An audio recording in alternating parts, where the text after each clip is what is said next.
Welcome into the latest edition of Betting Weekly Hardball on this Friday. I'm Doug Kezirian alongside Albert Nguyen, also known as Analytics Capper.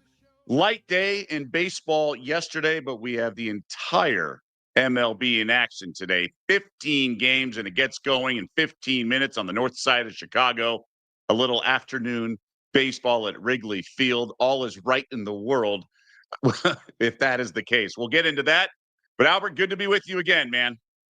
No, I'm excited to talk through the games today. Like you said, it's a full slate, and I'm excited to talk about why and why not to bet some of these games.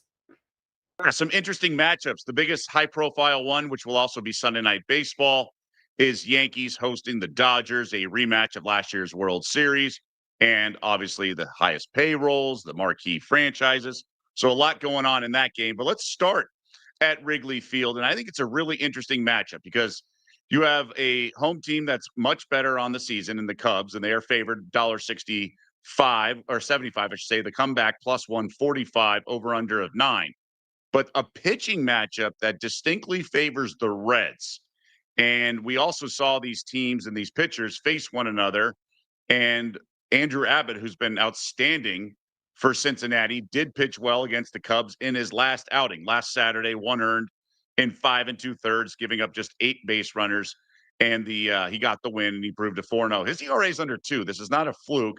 And then you have Colin Ria, who's pitched that game, and he gave up 6 earned in 5 innings. So literally a rematch, same 2 teams, same 2 pitchers, and the team that lost convincingly against that pitcher is $1.75. I cannot lay the Cubs. I have a firm opinion on the Reds here. What about you? Yeah, Reds is definitely the sharper look in my opinion. I mean, if you look at Andrew Abbott in the last 5 games, he has a sub-1 ERA. He's pitching, over 5 innings a game, averaging close to 90 pitches in those 5 starts. And like you mentioned, it's a rematch, right? So they just met on the 24th of May.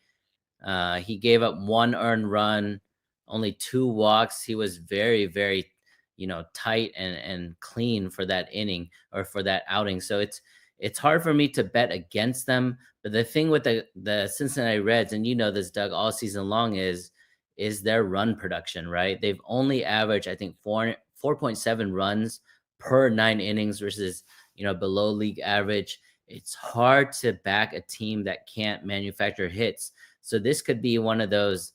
It could be an easy read, Doug. It could be an isolate, Abbott in the first 5, or maybe an under in those first 5.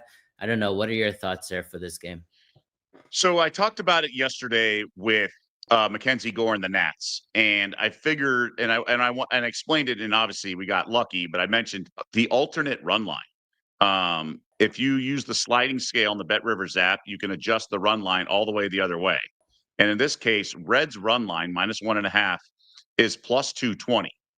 And so things I like to discuss, and this is what we covered yesterday, and I want to revisit it because I think it's important. And a guy like Albert has explained this to me in a lot of ways. The analytics of it is sort of the path to victory, right? Let's say there's a situation where it's a pick 'em, right? Let's say it's -110, like the Nats game was yesterday.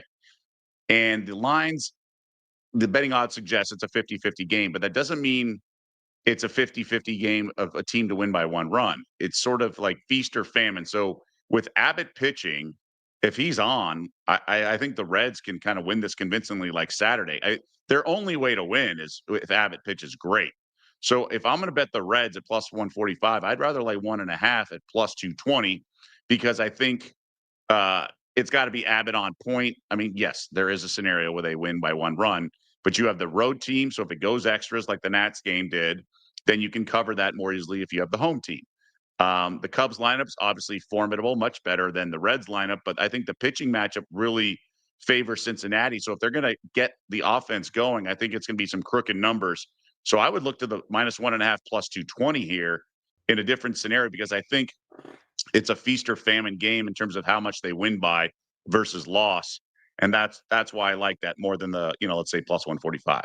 Doug, in addition to that analysis, I mean, that was a great breakdown of the games and how you're going to get plus money. It's one of those things. It's the beauty of baseball, right? There's so many games throughout the season and there's so many games throughout the year. you kind of have to follow the principle of the law of large numbers, right?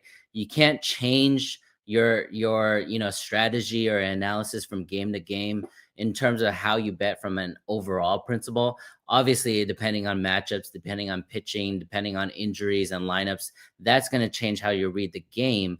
But for the actual principle and how you're reading the game as a whole, not worrying about the teams, not worrying who's starting, but if you just look at it from a numbers perspective and you go from it from a large sample size, I think that's smart. So for example, an easy way to put it is if Doug is going to be on that side -1.5 for 100 games, right?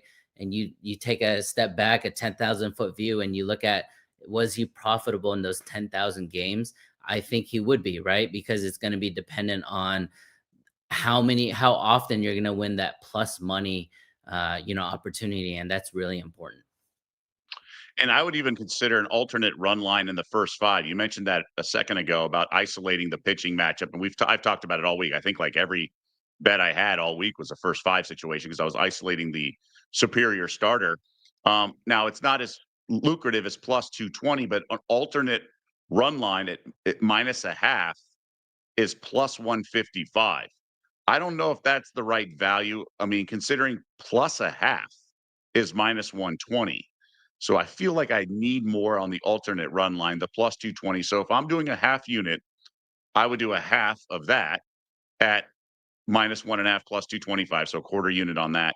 And the other quarter on the two-way money line of the Reds, which is on the first five, that is, which is plus 118 as I look at it right now. So obviously it gets a little bit more lucrative, but it's okay.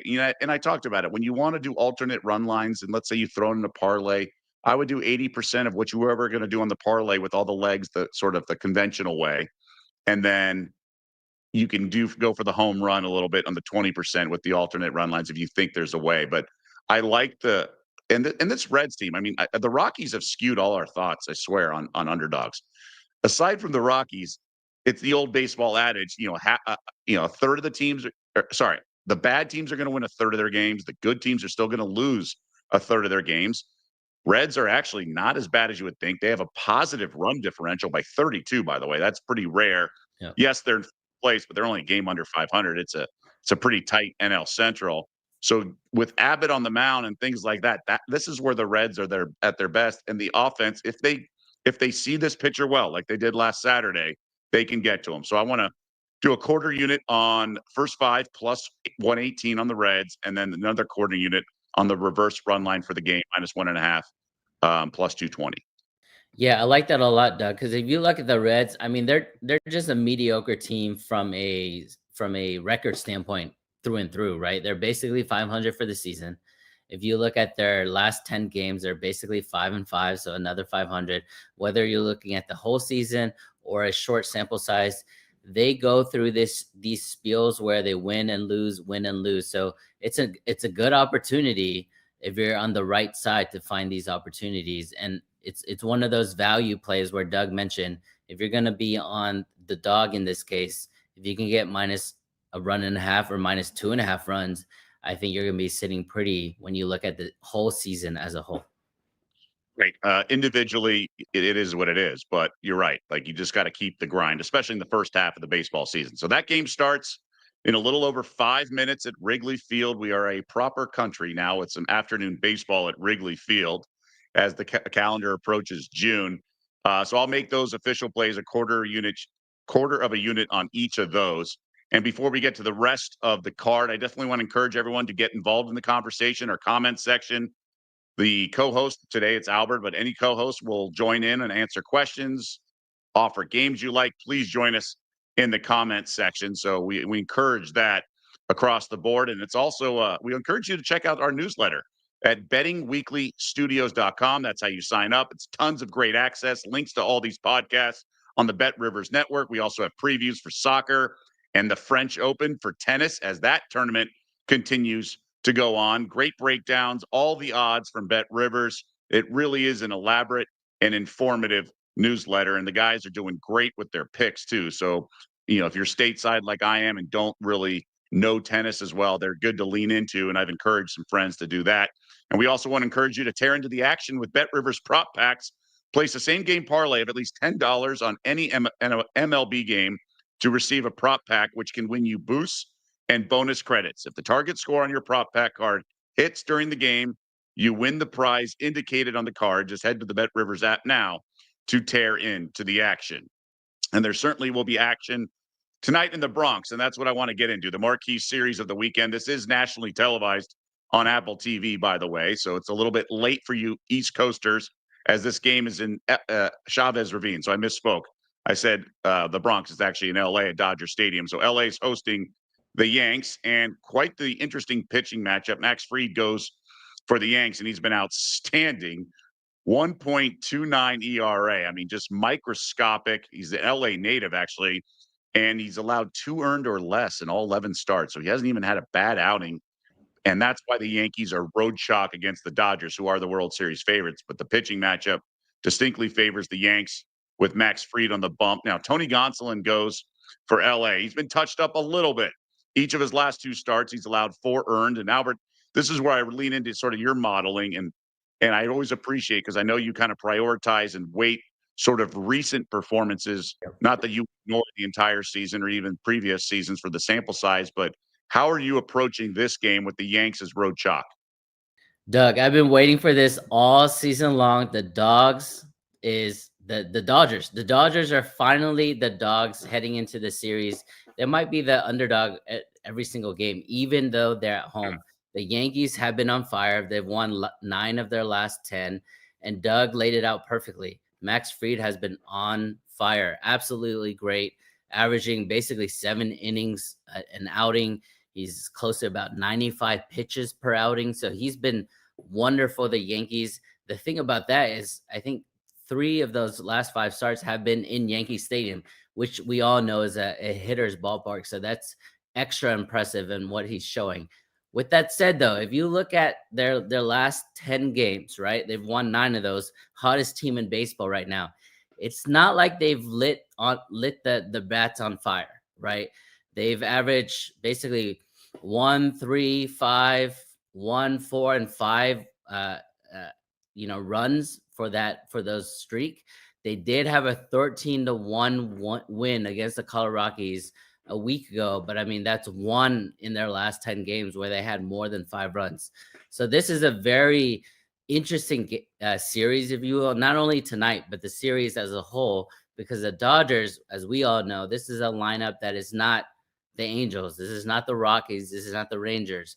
They're going to be able to manufacture a few more runs than those opponents. So I feel like this is a great opportunity to buy low on the Dodgers, especially at home, especially against a Yankees team on the road who's not used to, these type of dimensions when it comes to the ballpark. So the pitching matchup favors the Yanks tomorrow. Although Sunday Yamamoto is going for the Blue Crew, so that's interesting against Schmidt, and I imagine they'll be favored. In case you're wondering, Yarbrough's pitching on Sunday. In case you're wondering, Dodgers 4 times before today that they are underdogs on the season, 2-2 against the number. 1 game against Chicago, a couple against Arizona. So it's only happened 4 previous times, and if this in fact is the closing number, it'll be the 5th time. So specifically, Albert, with Gonsolin, guy who's been really kind of not erratic, but you just kind of don't know what you're going to get with him. He's been touched up. And if you're going to fade, and you see there's potential value with the Dodgers here, is that because you think the bats finally get to Max Fried, meaning an opponent does? Or do you think Gonsolin can actually channel what he was doing in previous starts and pitch okay? Yeah, it's not only the Dodgers bats, because I do think it's a great buy low spot for them, right? We know that the top 5 hitters for the Dodgers, historic, right, when it comes to what they can do in terms of run production. But I think it's also an opportunity to fade the amount of luck, if you will, when it comes to Max Fried, because for his starts, it's not like he's getting a ton of run production, and that's not his fault. He's still pitching great. He's still holding the other team's offense low, but I just think it's a great spot for the Dodgers. I don't know about tonight. I'm going to lay off tonight, but I think the Dodgers are going to end up winning 2 of 3 of this series. So if you wanted to, especially if they're dogs tonight, if you wanted to get plus money and just blindly bet the Dodgers for the next 3 games, I expect you to come out profitable. And bet series prices a lot of times. So that's something to keep in mind. That's on Bet Rivers. They have the series markets. I'm calling it up right now as I scroll. Those are things you can do. Dodgers are minus 159 on the series price because they are going to be favored on Sunday, and I guess they are going to be favored tomorrow if you look at it. But minus a buck 59 for the series price. So that could be a fun way. You got action on at least two games. That's one way to do it. So pretty cool. And I don't do that often. The series price, is that something you get involved with? I like it because when it comes to individual games in baseball, I like to look ahead, Doug. I like to look at the pitching matchups, not only the day ahead, but 2 days ahead, just because I know in terms of percentages, I know which teams or which nights the team is actually really gunning for, right? It's hard to say that directly, specifically out, hey, we're gonna go for tonight because we have our ace on the mound, for example. But a lot of those players inorganically or just unconsciously in their head, they know we have the best chance to win tonight. And then we have a 50-50 chance on day two, things like that, right? So I definitely look at series prices. And the value of that is if you're going to be on a series pre-flop, if you will, it gives you ample opportunity throughout the 3 or 4 days to hedge. And that way you can make money on both sides of it. Very interesting analysis. I like that a lot. And again, if you got action on at least the first two games of the series, and hopefully a third, you get the rubber match involved. So I think that's obviously an interesting matchup out in LA. Dodgers slight home dogs in game one, at least of the series against the Yanks. But something to keep in mind in case you're wondering, travel and all that. Both teams were idle yesterday. Dodgers blew a game late innings in Cleveland. If you guys remember, we were talking about it with Adam the Bull. It happened on our watch on Wednesday. The Guardians. They'll throw a dollar in the tip jar. The Guardians came back. Ramirez and they got to him. They got to that bullpen late and won 7-4. So Kershaw pitched okay, but the bullpen did not. So day off for both teams. And then the Yanks come in, as Albert mentioned, red hot. I would say the other game that intrigues me the most is a division matchup, interesting pitching matchup with Tigers visiting the Royals in AL Central showdown. Casey Mize on the bump for Detroit. Seth Lugo going for Kansas City. Tigers slight road favorites here at minus 118. And, look, we're only a third of the way through the season. There's going to be some movement in the standings, but the Tigers just absolutely on fire. Best record in all of baseball, 37-20, 17 games above 500. Four teams in that AL Central are above 500, including the Royals, but they're seven back of these Tigers. So maybe Detroit cools off. Maybe it happens here at Kauffman, but I like the Tigers. They feel cheap, but Lugo's the one guy who I'm afraid to bet against because I think he's so sharp. He hasn't been as sharp as he's been like in previous years, including last year. He's just a guy that I really like to bet on when he's kind of in action. And so, especially the home road splits, he's 1.6 worse in terms of ERA on the road. So here he is at home this year. He's 2.41. So this is not a guy I want to bet into, but I don't want to bet against Casey Mize.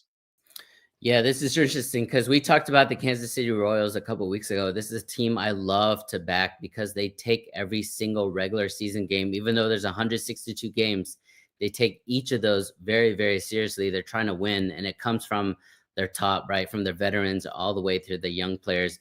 It's also a tough matchup in terms of handicapping because both starting pitchers are coming off a loss. Both Mize and Lugos lost their last outing. So it's hard to think of, which side is going to have a better bounce back. But Doug, is Detroit the new city where you're going to have great sports teams? The Pistons made the playoffs, the Lions made the conference finals, and now the Tigers, one of the best teams in Major League Baseball. It's great for that city to come back from a sports perspective. It certainly could be, and we'll update you on the Cubs Reds. We have a run already in Cincinnati up 1-0, leadoff homer by TJ Friedel.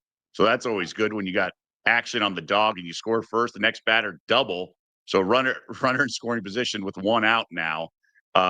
De La Cruz, I believe, with the double. So I misspoke. So Gavin Lux at the dish right now with a runner in scoring position, 1 out. So that's good for the Reds. And we're going to see the money line switch here. The It's going to come back. I believe there's another run scored. So the Wow. Reds now have a lead 2-0 before Abbott even taking the bump at the bottom half of the first, and there's only 1 out. So there's certainly a lot to like if you jumped in on the Reds, like I was suggesting. But going back to this, I mean, so let's say we're talking here, right? We don't like either side in the Royals Guardians game, Royals Tigers game. Do we like the under then if we're backing both? If we're kind of not afraid of both pitchers, but if we think they're going to deliver, do we like the under at 8.5 or the first 5 in terms of that? I mean, that's sort of the angle you can play if you like these pitchers and you think the number's right. The first 5 is 4.5 unders minus 121. Yeah, it does make a lot of sense because Casey Mize last outing out, he only lasted 5 innings, gave up 4 hits. I wonder why he only lasted 5 innings. It's not like he had a bad showing. 6 strikeouts, only 1 walk, total of 77 pitches. So it might be a health thing. Maybe that's something you could look up, Doug. But that's very interesting because he didn't have he wasn't shelled if by any means. He had won the previous 4 starts. So he came into that previous outing on fire. So maybe he's dealing with something from a health perspective. He did take 2 weeks off. So that's something that look into. When you look at Seth Lugo, I mean, I think this guy is one of the more underrated starters in the league. Because you're gonna give, from a Lugo perspective, he's always going to give you 6 or 7 innings, right? He's always going to get to close to 100 pitches. If you look at his last 5 outings, he averaged 98 pitches. That is exactly what you want from a starting pitcher. He's an innings eater. He's able to give out, get out a ton of runs, and he doesn't walk a ton of people. And that's really important. Even though he lost his last outing against Boston, it was only 3-1. It wasn't like he gave up a ton of earned runs. So this is a good opportunity for him.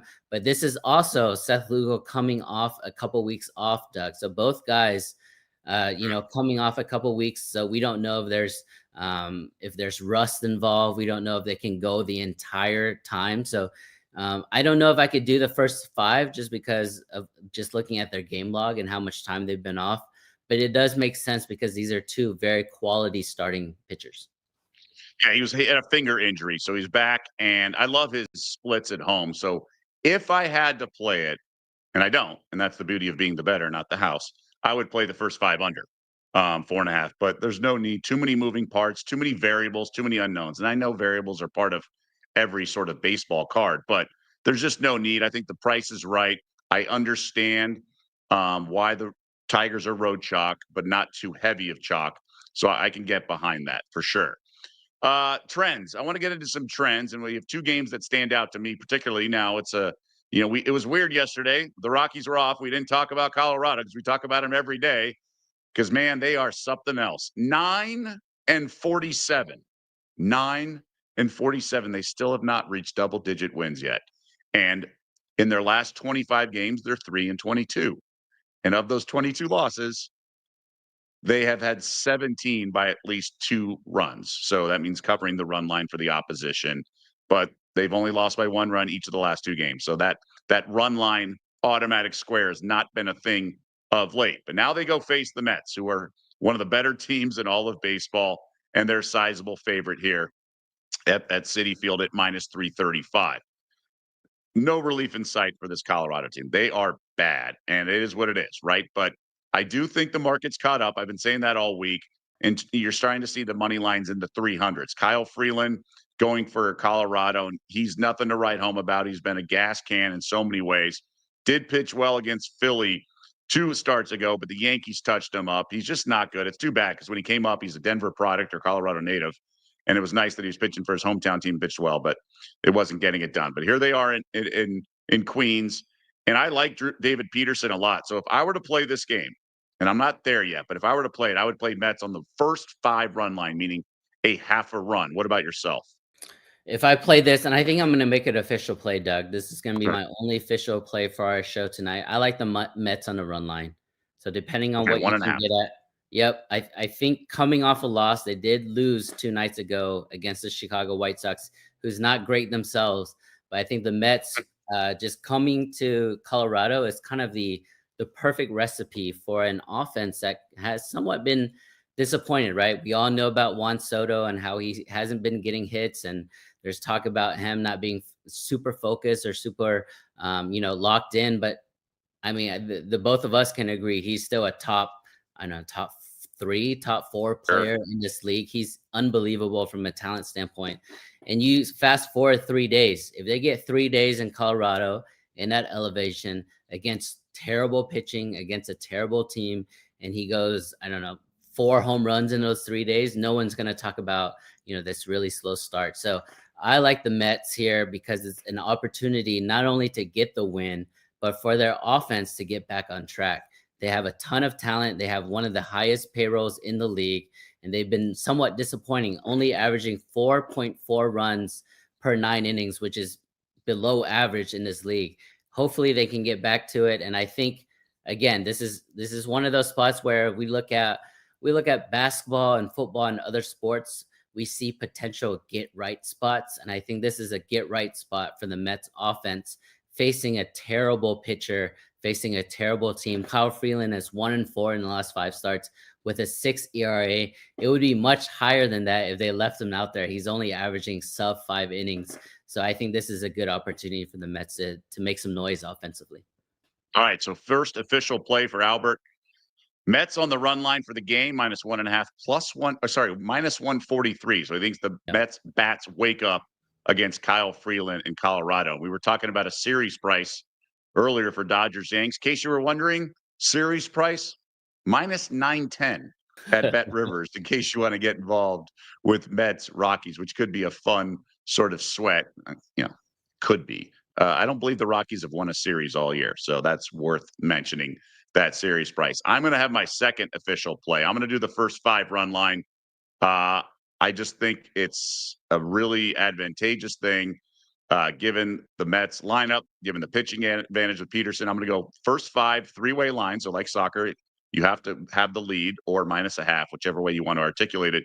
-182 on the first 5. So I'll lay the -182, but they have to have the lead after 5 innings. So I talked about at the beginning of the week, you could do these first 3 innings as well on the 3-way line. And first time through the lineup, you really want to fade the starting pitching for Colorado, and that's a way to reduce the juice. But I'm going to go first 5 in this case. Another game I want to touch on is in Atlanta. Now, I faded the Braves yesterday. My only play yesterday was Atlanta team total under as they faced Zach Wheeler and the Phillies in game 2 of the doubleheader.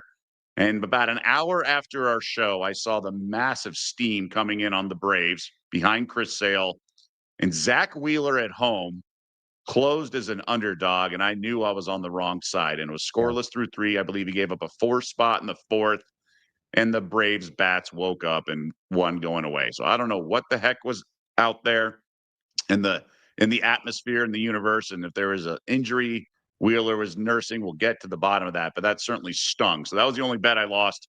Braves team total, because I thought Wheeler would throw another gem, because I think he's one of the best pitchers in all of baseball. Now the Braves back at home, coming off the win in Philly, host the Red Sox, who've lost 5 straight. They are struggling. You saw Ref Snyder comments a couple of days ago just talking about how he said something like, we suck or we stink. And I like that. I like seeing that from a team getting fired up about getting back on track. But as you can see on the screen, Braves $1.67 home favorites at Bet Rivers.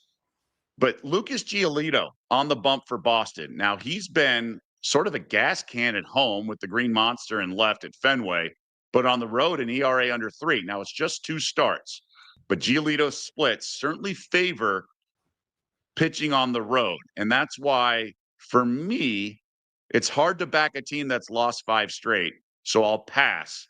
But I think it's a lean to the Red Sox at plus $1.40. I think they get back on track. I think there's value there with Giolito. I think the pitching matchup favors them. And I'm not enamored with this Braves lineup. Olson's still struggling.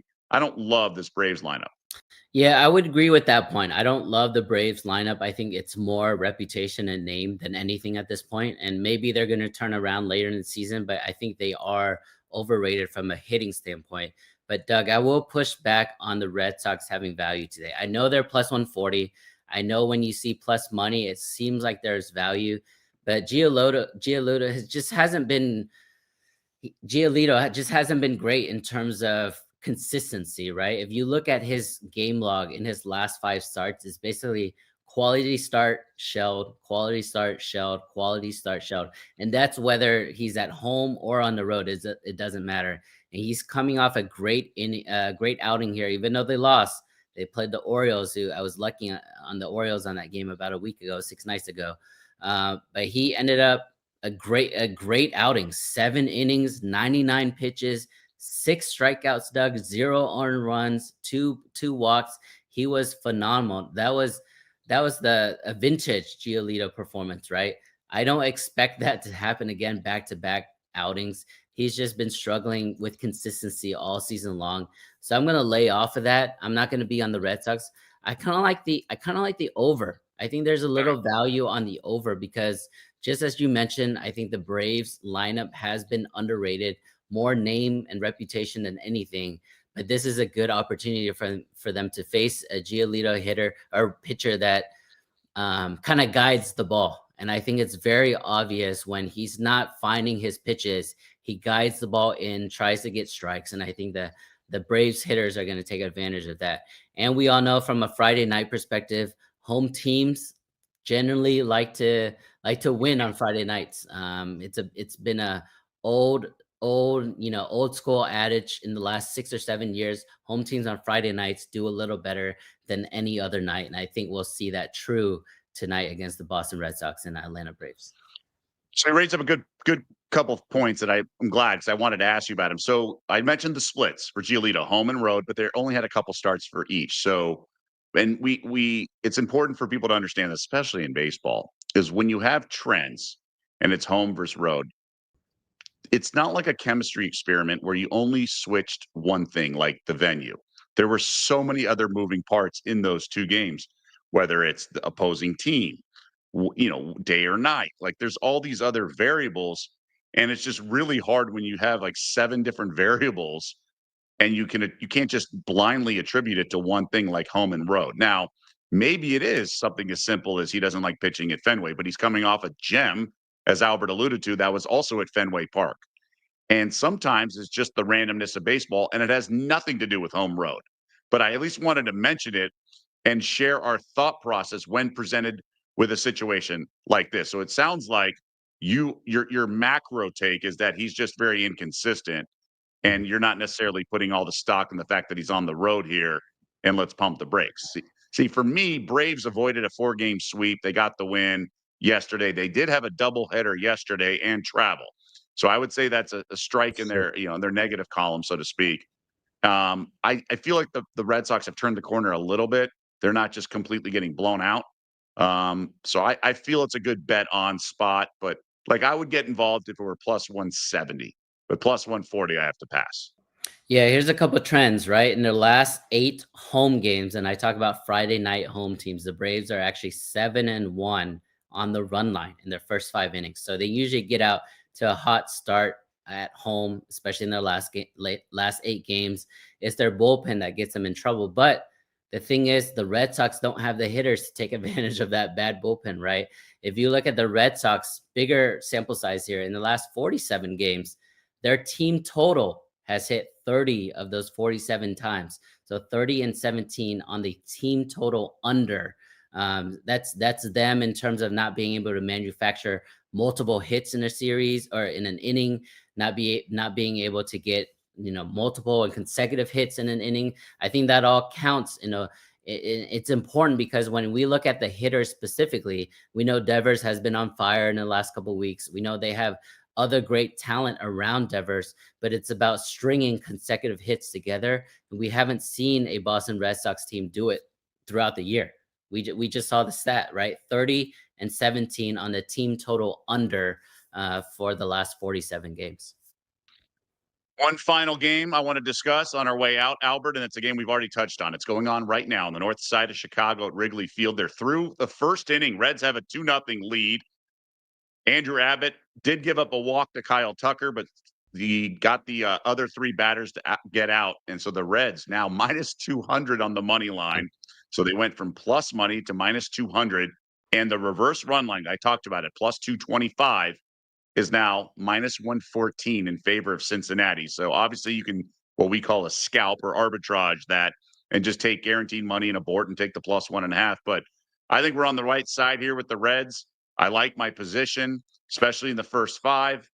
Any thoughts here on the in-game line? Total is 10 as well. Yeah, I'm gonna like Abbott with a run advantage every single time. It doesn't matter which other pitcher on the other side. The fact that they're up 2-0 is really big for me.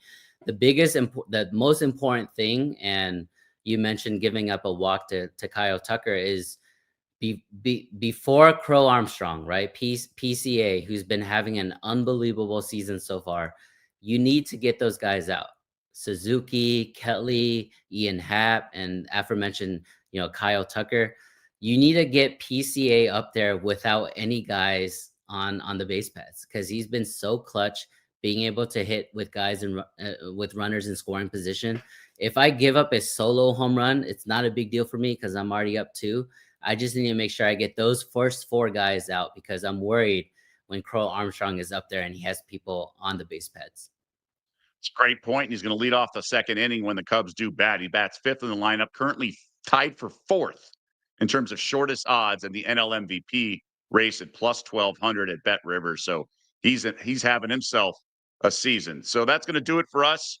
You got your official plays. Albert's on the run line for the Rockies. I'm on the first 5 run line for, the Mets against the Rockies. So run line against the Rockies for the Mets. I'm on the first 5 for the Mets.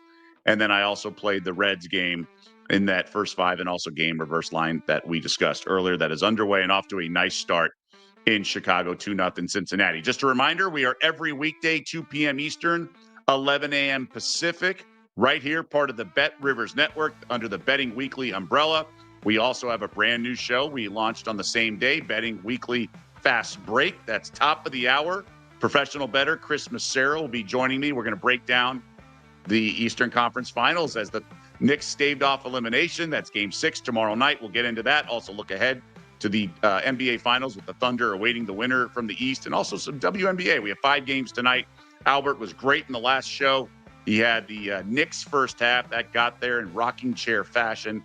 So we'll have much more coming up top of the hour, and we really want to encourage you to get involved in the conversation in the comments section on the Bet Rivers Network and Betting Weekly umbrella. It's a lot of good content, a lot of good interaction as well. Albert, great stuff as always, man. Thank you very much. We'll see you back here next week. For Albert Nguyen and everyone else behind the scenes who does such an awesome job with graphics and producing, I'm Doug Kezirian. We'll see you back here on Monday.